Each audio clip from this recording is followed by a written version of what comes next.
Merci à vous d'avoir choisi Équateur Service Télévision pour vous informer. Mesdames, Messieurs, bienvenue à cette session du journal. Mais tout d'abord, découvrons les titres. Le parquet de Brazzaville a ouvert mardi dernier les audiences relatives aux affaires dites de crimes économiques. Dans ce journal, je vous proposerai le procès sur l'affaire ministère public et l'État congolais contre Jean-Didier Longo, directeur général du contrôle des marchés publics. Et enfin, Célestin Okano-Irika nous fera le point de l'audience accordée par Denis Sassou Nguesso, président de la République du Congo, à Antoine Gonda, envoyé spécial de Joseph Kabila Kabange, président de la République démocratique du Congo. Voilà pour les titres. Mesdames, Messieurs, une fois de plus, bienvenue et déroulons notre journal. D'abord, l'Association congolaise pour le bien-être familial, en abrégé ACBEF, se donne pour exercice expliquer aux élèves le bien fondé de la planification familiale. À cet effet, et après avoir été dans certains établissements, cette association est depuis mardi au lycée Chaminade où elle entretient les élèves de cet établissement public. Objectif, amener ces derniers à avoir une vie sexuelle responsable et ordonnée. On fait le point de cette campagne de sensibilisation avec Dan Viklem Timba et Anthony Gonza. Ton père viendra te loger sur cette partie-là. Donc je passe, ensuite je déroule mon préservatif selon la longueur de mon soldat. Promotion de la planification en milieu scolaire. C'est sous ce thème que la direction de la planification familiale, avec l'appui technique de l'Association congolaise pour le bien-être familial, procède à des séances de sensibilisation sur la planification familiale. Planification dont le but est de permettre aux jeunes élèves de mener une sexualité responsable en évitant des grossesses précoces et non désirées et aussi de se préserver des infections sexuellement transmissibles, y compris le VIH-Sida. La planification familiale, c'est l'ensemble de ces méthodes-là qui permettent d'éviter les grossesses non désirées et les IST. On voit aussi le VIH-Sida. Les animateurs de cette campagne n'ont pas manqué d'expliquer aux élèves les méthodes contraceptives, notamment l'utilisation du préservatif, qui est l'une des méthodes modernes la plus utilisée par la couche juvénile. On a d'abord commencé par l'abstinence parce qu'on a remarqué qu'il y a beaucoup de jeunes filles dans les classes qui ne veulent pas peut-être avoir des rapports sexuels, mais qui ont des rapports sexuels parfois par complexe, ou parfois parce qu'on les force ou elles se sentent un peu obligées. Donc on a voulu d'abord mettre l'accent sur l'abstinence pour dire qu'il est possible de ne pas avoir de rapport sexuel et que c'est tout à fait légitime de leur part. Ensuite, on a parlé du préservatif parce que le préservatif a l'avantage de donner une double protection qui est, il protège contre les grossesses non désirées et il protège aussi contre les infections sexuellement transmissibles. Les enseignements fournis par les animateurs ont été bien reçus par les élèves qui se disent suffisamment être édifiés. J'ai retenu que le planning familial, c'est un moyen qui permet à ce qu'on puisse se préserver et on peut se contenir entre nous, surtout les citoyens, tout comme élèves. De s'abstenir, c'est mieux. L'abstinence, c'est mieux d'avoir les études et tout ça, là, viendra après. J'ai eu à retenir l'apport du préservatif, l'abstinence, la contraception et la pilule. À noter que la planification familiale, selon l'Association congolaise pour le bien-être familial, permet de gérer la taille de la population et de garantir la sécurité alimentaire. Le déroulement du processus électoral en République démocratique du Congo a aussi besoin du concours des grands chefs d'État africains dont l'expérience en la matière dépasse les frontières. C'est dans ce contexte que Joseph Kabila Kabange a dépêché mardi dernier Antoine Gonda auprès de Denis Sassou Nguesso, en toile de fond de la concertation entre le président de la République du Congo et l'envoyé spécial du président de la République démocratique du Congo, la sollicitation de l'expertise du chef de l'État congolais dans le processus démocratique en RDC. Reportage Célestin Okano-Irika de la presse présidentielle. La situation post-électorale en République démocratique du Congo préoccupe aussi bien les chefs d'État des pays membres de la CIRGL que les autorités de la RDC elles-mêmes. C'est ainsi que le président Joseph Kabila a dépêché un émissaire à Brazzaville auprès du président Denis Sassou Nguesso mardi 15 janvier.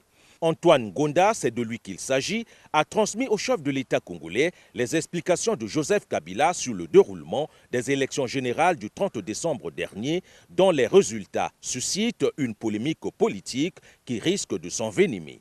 En de pareilles circonstances, la sagesse et l'expérience du président Denis Sassou Nguesso sont toutefois sollicitées. C'était un message personnel qu'on devait remettre au président Sassou Nguesso en tant que président de la CIRGL. Et les deux peuples, les deux pays, ce sont des pays unis et c'est tout à fait normal que nous soyons venus ici pour pouvoir expliquer l'évolution du processus, comment est-ce que les élections se sont déroulées, donner la température, parce que pour le président Sassou, c'est très très important dans le cadre de la paix, de l'amitié, de la fraternité, de pouvoir comprendre et de suivre un peu ce qui s'est passé en République démocratique du Congo. Au mois de décembre ici, le président Sassou Nguesso avait pris l'initiative de réunir les chefs d'État de la région, tout justement pour pouvoir apporter son appui au processus électoral en République démocratique du Congo. Je pense que c'est ce qu'il fait aussi, qu'il encourage que tout puisse se passer dans la paix, dans la sérénité, dans la concorde. Et certainement par rapport à cela, nous sommes venus aussi bénéficier de son expérience démocratique, pacifique que vous avez vécue ici. C'est important que nous autres aussi, en République démocratique du Congo, nous puissions bénéficier de cette expertise que le président Sassou Nguesso incarne à travers le peuple congolais d'ici, qui est un même peuple avec le peuple congolais d'en face. Et je pense que, tel qu'on est en train de voir le processus électoral en RDC, nous aimerons que l'atterrissage se fasse dans le calme. La situation sociopolitique dans la sous-région a toujours retenu l'attention du chef de l'État congolais dans le seul souci de préserver la paix et la stabilité. Voilà, merci Célestin. Et parlons société dans ce journal.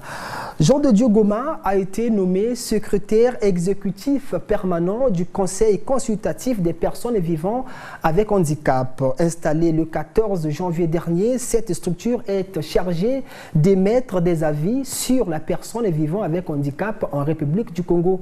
C'est un reportage de nos confrères de la presse présidentielle. Dans son message sur l'état de la nation prononcé le 29 décembre 2018 devant le Parlement réuni en Congrès, le chef de l'État, Denis Sassou Nguesso, s'est réjoui de la mise en place progressive des institutions de la Nouvelle République, au nombre desquelles le Conseil consultatif des personnes vivant avec handicap, qui vient d'être mis en place ce jour 14 janvier à travers 2 décrets. Il s'agit du décret 2019/11 du 14 janvier 2019, portant nomination des membres du Conseil consultatif des personnes vivant avec handicap et du décret 2019/12 du 14 janvier 2019 portant nomination du secrétaire exécutif permanent en la personne de Jean de Dieu Goma. Le processus de finalisation de la mise en place de ces institutions témoigne non seulement du respect que le président de la République voue à la nouvelle loi fondamentale, émanation de la volonté du peuple, mais aussi de la considération qu'il a pour cette couche de la société. Ce conseil est chargé d'émettre des avis sur la condition de la personne vivant avec handicap et de faire au gouvernement des suggestions visant une meilleure prise en charge de cette couche sociale. C'est une constitution qui donne une place importante à la personne vivant avec handicap, et l'espoir également. Et ce conseil donnera des avis au gouvernement. Je crois que c'est déjà quelque chose d'important qui n'a jamais existé dans notre pays. Avec la mise en place du Conseil consultatif des personnes vivant avec handicap, ainsi se tisse la toile de la démocratie congolaise. Je vous l'annonçais dans les titres, accusé de détournement de fonds publics. Eh bien, Jean-Didier Longo était mardi dernier devant la barre de la cour criminelle de Brazzaville. Débutée à 10 h, l'audience de ce procès qui oppose le directeur général du contrôle des marchés publics à l'État congolais a été renvoyée au lundi 21 janvier prochain. Le temps pour les avocats de la partie civile et donc de l'État de s'imprégner du dossier. Images et commentaires. C'est aux environs de 10h15 que les membres de la Cour ont fait leur entrée dans une salle d'audience bien remplie à l'occasion de l'ouverture de cette affaire dite de crime économique. Et devant la barre, c'est un Jean-Didier Longo visiblement bien portant et serein qui a décliné son identité à la Cour avant que l'auditoire n'ait été informé de la lecture de l'arrêt. L'instruction préparatoire a permis d'établir que le nommé Elongo Jean Didier, alors nommé directeur général du contrôle des marchés publics, exerçant donc sa direction, recruta le personnel au-delà des exigences. De cette lecture, on retient que le DGCMP est accusé de non-paiement des salaires du personnel depuis juillet 2015, recrutement abusif des agents, ainsi que le non-versement du fameux 0,5% des marchés de l'État au compte de la direction entre 2008 et 2017. Ce qui renvoie à la somme de 50 millions de francs CFA, montant pour lequel Jean-Didier Elongo est inculpé. Reconnaissez-vous les faits qui vous sont reprochés? Non seulement je ne connais pas les faits, je les recrute. Je n'ai jamais été convoqué à la DGST pour les faits qui me sont reprochés. J'ai été convoqué à la DGST pour la corruption qui était reprochée par rapport au CHU. Dans tout ce qui est dit là, M. le Président, me paraît même surprenant parce que je n'ai jamais été convoqué pour une enquête criminelle à la DGST. Je l'ai appris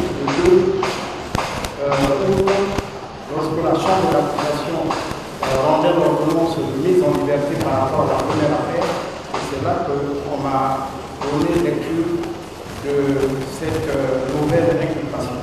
Pour cette affaire de détournement présumé des fonds publics, 3 témoins vont être entendus, à savoir le directeur administratif et financier et les 2 comptables de la DGCMP, tous collaborateurs de l'accusé. Mais pendant que l'audience suivait son cours normal, la Cour va constater l'absence des avocats de la partie civile. L'audience sera suspendue pour cause et reprendre plus d'1 heure après, avec cette fois-ci la présence de l'avocat de l'État qui s'est présenté à la Cour. Je voudrais, avec votre permission du Président, vous demander le renvoi de cette affaire. Venu seul alors qu'ils sont 2, Maître Armand Galiba, qui sera accompagné de Maître Jean-Prosper Mabassi, affirme de ne pas connaître le dossier, demandant ainsi le renvoi de l'affaire au lundi 21 janvier prochain, le temps pour eux de prendre connaissance de l'affaire et bien sûr du dossier. L'audience est suspendue. Voilà, il s'agit là donc du 2e procès de Jean-Didier Elongo après le non-lieu obtenu sur l'affaire dite du CHU. Poursuivons ce journal. Conscientiser les officiers de police judiciaire de Brazzaville, notamment sur le délai de garde à vue, ainsi que les conditions de détention des prisonniers. Tel est l'exercice que se livre depuis quelques jours le procureur de la République. Mardi dernier, André Okongakala a visité les commissariats de police implantés au centre de la ville capitale. C'est un reportage de Jude Muntali et Anthony Gonza. Le procureur de la République André Okongakala est parti du commissariat central de police de l'Amfoua au commissariat de police de quartier Mukondo, en passant entre autres par les commissariats de police d'arrondissement 5 Wende et d'arrondissement 4 Mungali. Partout où il est passé, André Okongakala a exhorté les officiers de police judiciaire sur le respect des droits de l'homme et sur le délai de la garde à vue. À l'issue de sa ronde, André Okongakala s'est dit très satisfait. C'est le même message que je lance à l'endroit des officiers de police judiciaire de la ville de Brazzaville, de se débarrasser de tout comportement pervers. Je dis bien de se débarrasser de tout comportement pervers à l'égard des mises en cause. Donc les personnes qui sont placées en garde à vue, vous devrez vous débarrasser de tout comportement pervers. Fait veiller au respect scrupuleux des droits de l'homme. En tout cas, j'insiste sur les droits de l'homme parce que la personne humaine est sacrée. Sinon, nous aurons des problèmes avec les ONG des droits de l'homme. Veillez, respecter les droits de l'homme. Tenir en bon état les lieux de détention. Donc, il faut mettre la propriété là-bas, les lieux de détention, les garder à vue. Se débarrasser de tout comportement pervers, la maltraitance, le rançonnage. Vous n'avez pas le droit de demander de l'argent à ceux qui sont en garde à vue. Si vous le faites, vous tombez sous le coup de la loi. Ne le faites pas et je vous interdis de ne pas le faire. Cette série de descentes du procureur de la République, André Okongakala, se poursuivra prochainement dans les commissariats de police et de brigade de gendarmerie de la partie sud de Brazzaville.